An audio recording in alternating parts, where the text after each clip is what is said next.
Again. Today we're visiting a home in Benton, Kentucky on Walnut Street. Matter of fact, it's 1413 Walnut, and it's the home of Mr. and Mrs. Clois Holmes. Thank you, Mr. Holmes, for letting me come by on this beautiful day. Well, you're quite welcome. Glad to see you. It's always good to see you, and I remember you well for your years working in the Bank of Marshall County. Mm-hmm. Well, I remember you well because I know where you lived and all that around Hardin. I've been knowing you a long time. That's why I say it's got so embarrassing to me. Possibly if I'd seen you, I'd known you, but couldn't think of your name. But it'd come to me and all this.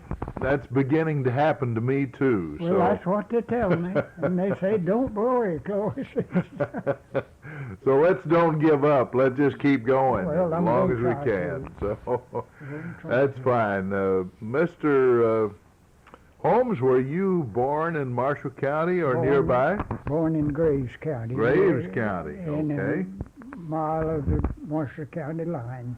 Was that maybe sort of the Simpsonia area? Yeah, not too far from Simpsonia. Yeah, well, we have a great deal of that. I remember a good friend I had from out of there named Crosland Miller. Oh, Crosland Miller, I've known Crosland a long time. Yeah. Okay, and I remember Simpsonia down there when we had one store down there. John Edwards run a store in Simpsonia, and he also done what the peddling in a wagon, with a team of mules. Well, I remember those fellas, and they came around, and we lived way back out in the country on a farm, and that is handy to my mother. She'd sell them a few eggs and get a can of baking powder and a box of salt and soda, things you couldn't grow on the farm. Now, most of our food we grew, didn't we? Well, we did too. We did that, but as you say, my mother would get soda and all this stuff that you just couldn't grow on the farm. Right. Well, I know just about then how you grew up and where you lived. What was your father's name? His name was Robert Lee. But they called him Bob, of course. Bob Holmes. Bob, a nickname. That's right. And your mother, before she married? She was a Burkhart, Andrew Burkhart's daughter. Mm-hmm. You remember any of your grandparents, maybe? Well, yes, I remember my mother's grandparents. Good, because I was the oldest grandchild, and they petted and humored me, and I'd go stay with them. And my granddaddy had two old horses. One is a bay and one is a black. And when I'd see him a-coming with the blanket on behind his saddle, I knew what was a-coming. And you liked it, didn't you? Oh, I liked it, yes. I wonder why children love their grandparents so much. Well, they just humored us. They kind of pet you, don't they? They kind of pet me. Did they spoil you any? Well, in a way, yes. But Grandpa, in summertime, he had a big pond out behind his stable there with 3 or 4 kinds of fish, and he taught me how to fish, and sometimes we just catch a lot, catfish, perch, and something else, I don't know what. Well, Grandma'd clean them, and Grandpa'd clean them, and they'd cook them up. And Grandma'd pick the bones out for me so I wouldn't get a bone. And they just humored me. Oh, yes. Those are wonderful memories, aren't they? They are, sure enough. Were it not for memory, I suppose mankind would be just about the same as the animals. I guess that's right. We live on memories, yeah. and that's, of course, the reason for a program of this type is to try to call back some of the days that we had before. Well, where did you go to grade school? Well, I went to what they called Eureka, was the grade school I went to. And you remember any of the teachers you might have had over? Oh, yes, I remember. John Averant was my first one. He's from schools up here. John Averant was my first one. And then I went to Rawl Cox, Blint Cox. Well, I've heard of Blint Cox. Well, he's a lawyer. Lawyer here in Marshall County. Well, his brother was Rawl Cox. He was a school teacher, too. And I went to Betty Schimmel, Moreland Roundtree, and Well, that's great. You just spiel those off like it was yesterday. well, What did you like to go to school? Oh yes, yeah. And tell us a little bit about the school day. Now, we didn't have one teacher for each grade. We had one teacher for each whole school. Whole school, that's right. Well, how in the world did they manage that? Well, it's a right smart job, Ray. I taught, I taught two schools at Eureka, and then I went to what they call Warren Schoolhouse, but they renamed it Sunny Slope. Mm-hmm. And for the first 3 months, I averaged 70 in school. Well, that's an enormous number. Today they tell us, well, you can't have more than 30 in a class or it'll kill you. I know that, but then after I did all that, they got me an assistant superintendent, Mm-hmm. you know. And we just got, well, I taught 3 schools there. Tell us how you qualified to become a school teacher. You took an examination. You went to the county seat, and they County gave you a seat, test. I went to Mayfield, and they had all the questions there, and you answered them, you know. And So you had to have been a good student because I think you had to score about 80 or so, didn't you? 85. 85. For a first class certificate. Mm-hmm. Of course, 75 was a second class, and so on. Uh-huh. And that's the way it was. Well, one thing about those teachers, they knew that they knew the basics because they'd given an exam and found out. That's right. And the curriculum, I guess, was mostly reading, writing, arithmetic, and probably geography History. and history and, well, of course, spelling, which I guess is part of Spelling, reading. Of course. They really Spelling, reading, writing, and history, and all that. Yeah. Well, I wish we had more spelling now. I'm still teaching at the university, and I get a lot of misspelled words from university I know students. what you mean.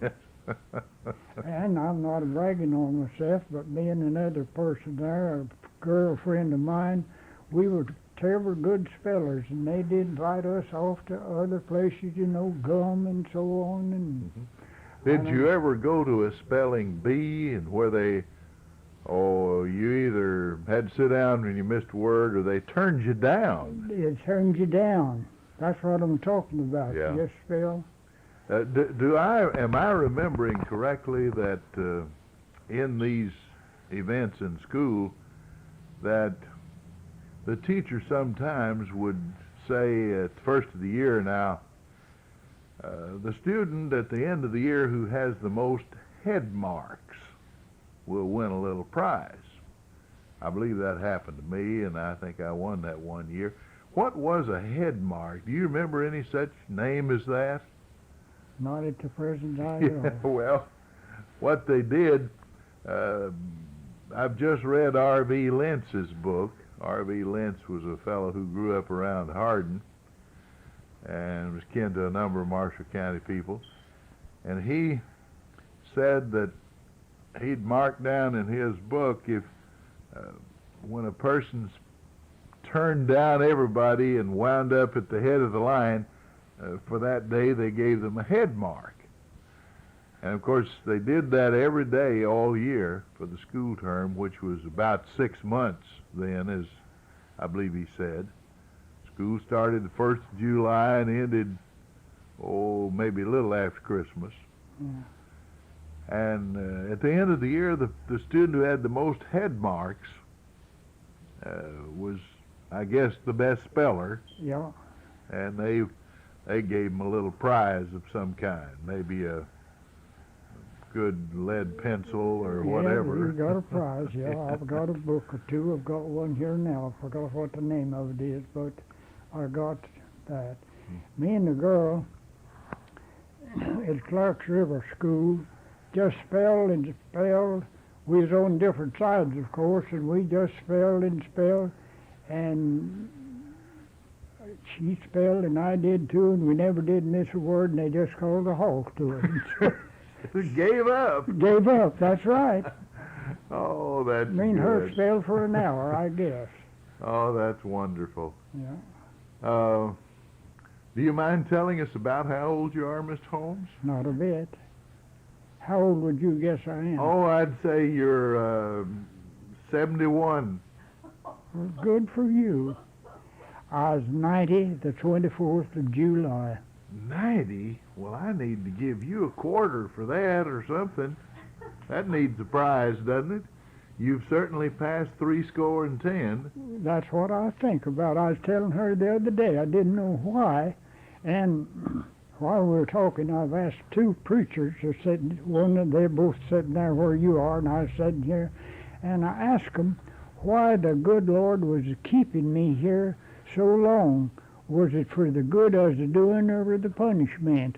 One of them just looked at me this way, and the other one said, "You'll find out someday," so I don't know yet. Well, I tell you what, I do remember enough about the Bible to recall that it says, "Honor your father and mother, that your days may be long on the earth." So you must have lived a rather good life according to the directions of your parents. And at least that's one of the things the Bible says would lead you to live a longer life. I'm not bragging on myself, but I have tried to live a good life, Ray, sure enough. Yes, sir. And my mother drilled into me to be honest, truthful, and sober. And so did my grandmother. Yeah. And Well, that reminds me of another Bible situation where Lois and Eunice, who had a son and grandson named Timothy in the Bible, and it says they taught him the scriptures, so they taught him the good life. Well, now, let me ask you this. How long did you teach school? Did you go into another field of work, into banking, for example, right away, or did you farm a while? No, the first thing I did, I went to the Bowling Green Business University and got a BCS degree. Uh-huh. And then I taught as principal of the Corydon High School in Corydon, Kentucky. Oh, that is up in Happy Chandler's native area. Hometown. Uh-huh. Hometown. Yeah. And his daddy was my paper carrier. He delivered the paper to me. And well, you've got a memory there, haven't you? Well, yeah. His son Happy became Chandler governor, senator, baseball commissioner, so on. yeah. Well, I knew Happy well because I lived in his hometown up there, and his daddy carried the paper for me and all Yes, sir. this, and he was a grand old man. That's wonderful. Was your father a farmer? He is a farmer. Did you ever have to worm tobacco? Oh, sure, I wormed tobacco, cut tobacco, sucker. Well, When I was a kid, they used to put me up in the collar beams because I wasn't afraid to, as some of the older men were. But of course, there are two ways to look at that. There are a lot of wasp nests up in those collar I know what beams, you mean. and that was aggravating. But you didn't have to handle near as much tobacco as that poor fellow standing on the wagon That was my job. and picking up every Up stick. there, because the rest of them were older than me, and I could kill Yeah, right. Yeah. Well, let me ask you this. Where did you meet your lovely wife? I met that lovely wife at a party at Tiff Parker's.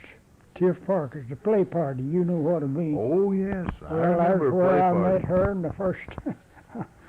I reckon, from all accounts, they talk about it must have been love at first sight. Oh, that's wonderful. I don't know. That's great. why. So she didn't live too terribly far from you then. No, she didn't. About 3 miles, wasn't it, Jay? Yeah, about 3 miles. Now, what was her father's name? Well, they called him Bill Shamwell. He's W.E. Shamwell, Uh-huh. but he went with Bill, of course. Bill There are a lot Shamwell. of Shamwells around Marshall County. Oh, yes, lots of 'em. 'em. I remember, Well, I believe her name is Dorothy, and she married a Wagner, and they got some boys who great Southern Harmony singers. I remember them, Don and well, Tom. they were related. Her second cousin. Well, fine. Well, Dorothy's pretty too. Yeah, Dorothy's a pretty girl. Me and Dorothy, she used to come around, and me and her went to what they call nigger meeting one night. And they kept us nearly all night. Shouting and great carrying on. singing around Singing, those places. Yeah, they're always great singers. They're great Now, singers. your wife then didn't go to the same grade school you did. No, she went to Oak Level, and I went to what they call Eureka. So then, when you got out, play parties. Oh, I enjoyed going to those. I did There'd too. be some fella who would call out, and you what is Old Joe Clark? Old Joe Clark and all them. Old Joe Clark. Well, I remember them too. Barnard Reed and two or three more, would lead, and they'd dance and sing and just have a good time, and we all had a big time. We'd sometimes your parents wouldn't let you go, say, to a square dance, And, well, no. but you could have a play party right in the neighborhood, That's right. and I guess that is safer than getting off way off where they had professional fiddlers and so forth. That's right. Well, they had square dances over around Clear Springs when I grew up, but I never did enjoy them. I never did dance. I remember one thing they sang too, and then I'll hush on that. But they had a fellow would sing, "Buffalo gals, won't you come out tonight Won't you and come dance, out tonight? dance by the light of the moon." Dance with the light of the moon. I've since learned in reading in some books up at the university that was a song of the canal boatmen on the Erie Canal in 1825.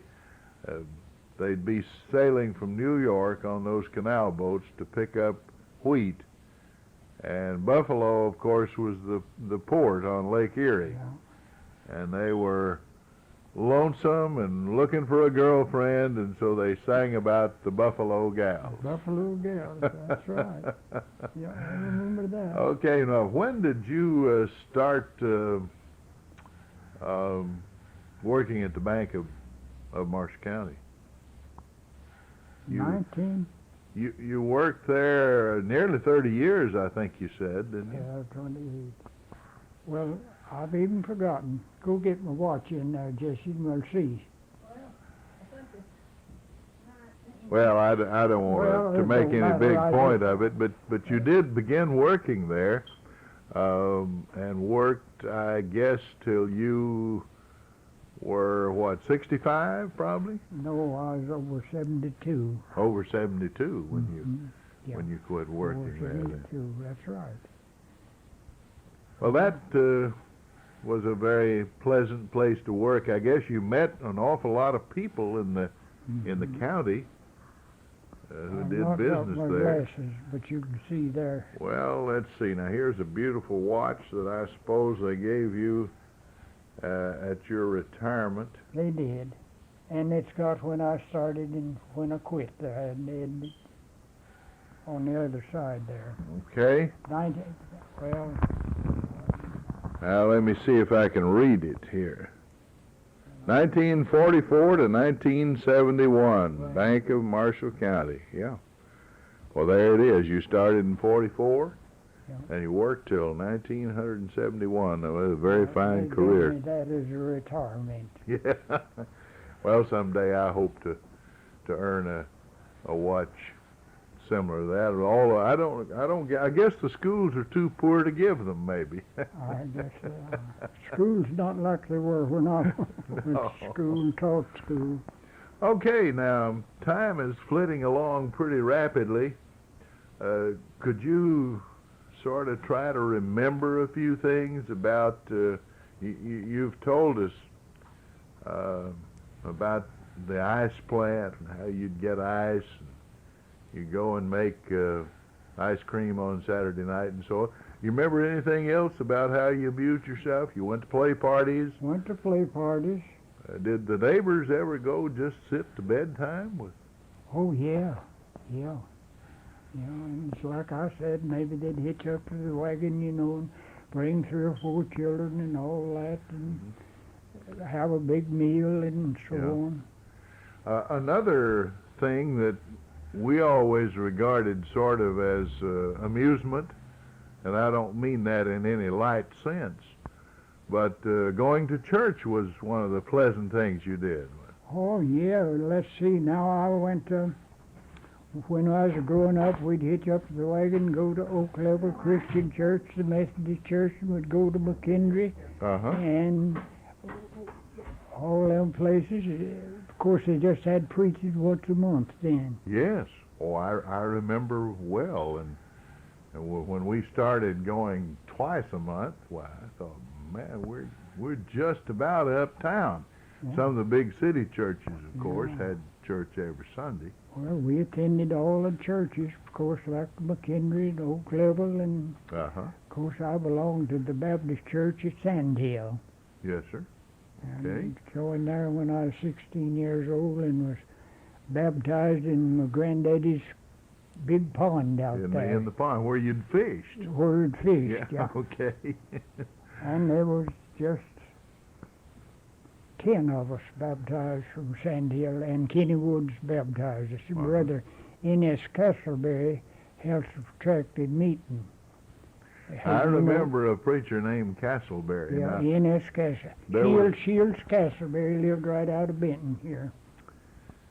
There was a lady who came to most of our Hardin High School reunions whose name was Castleberry, and I believe her husband had been a preacher, and she lived until she died a couple of years ago with her daughter in Cincinnati. It might have been that same man's wife, I don't know. No, he was an older man. I was trying to think of who it was. There was 2 old preacher Castleberries, and then there was a younger one. Of course, I'm back to...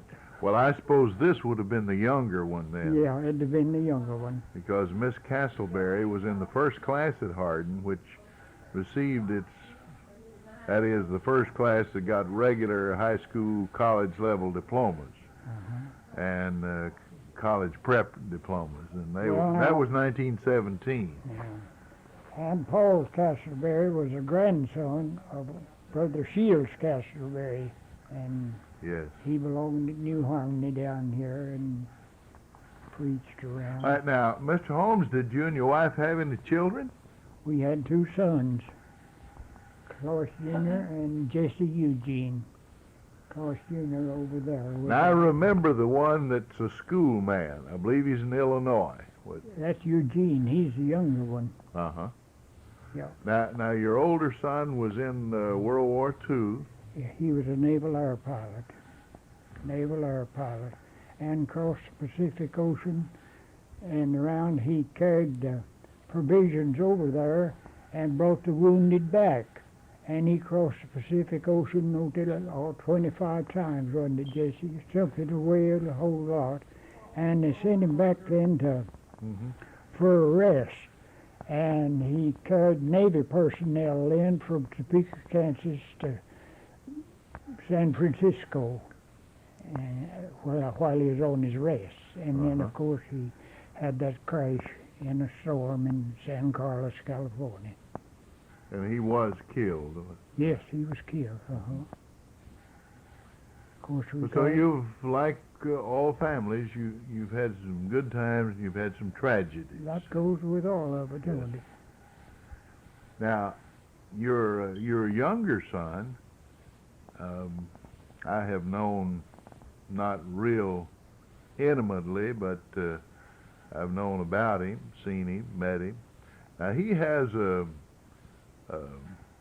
important school superintendent's job, is he at Redbud? Yeah, he's at Redbud, Illinois. Yeah, he's superintendent of the Redbud schools and also the county. He has a whole... What Illinois calls a unit school, covers a whole county. Covers a whole county. Well, did he went to Murray State, I believe, didn't he? Yeah, he graduated from Murray State. And does he have any children? He has one son, Stephen Edward. Uh-huh. He's a computer man.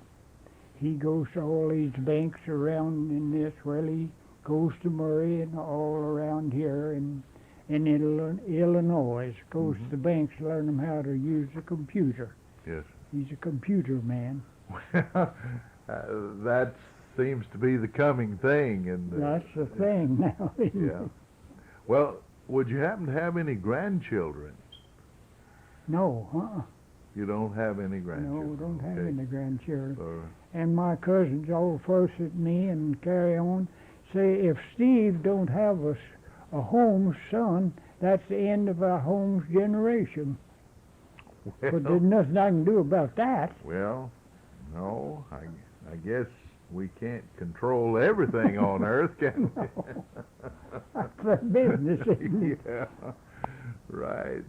Well, what they mean by that, my great-granddaddy, Reuben Holmes, walked here from North Carolina and took up a section of land in Graves County, and it came over to Marshall County here, and so on and so forth. And that's the family they're talking about. Yes, sir. My granddaddy was or Ebenezer, but they called him Eb. Mm-hmm. I remember a Holmes who was head of the gas plant here in Benton, wasn't That it? is Curtis. Yes, sir. Curtis, of course, he's a cousin of mine, not a first, but a second cousin. Uh-huh. His daddy was Roscoe. Yeah, I remember him real well. I Mm. remember his wife was a home ec teacher, and my Yeah. wife was too, and so they were big buddies and got together quite a bit. You know, Mr. Holmes, I'd like to get your wife's voice on this tape a little bit here. He said that when he saw you, it was love at first sight. Well, did you react the same way? Yeah. Sure did. Well, when you get two like that, it I makes was a match. 13. I was 13. 13 years Yeah. old. When First you, time I ever saw him. Now, how long did you court before you married? Oh, about 3 years. About 3 years. So you got up to the ripe age of 16 before you married. No, 18, 19. 19? Yeah. Oh, well, Yeah. you went a long, long time. I- My mother did marry at age 16. Did she? Well, And I was 19. I was born when she was 18, so I used to say, you know, Mom, we grew up as kids together, Yeah. in a way. That's right.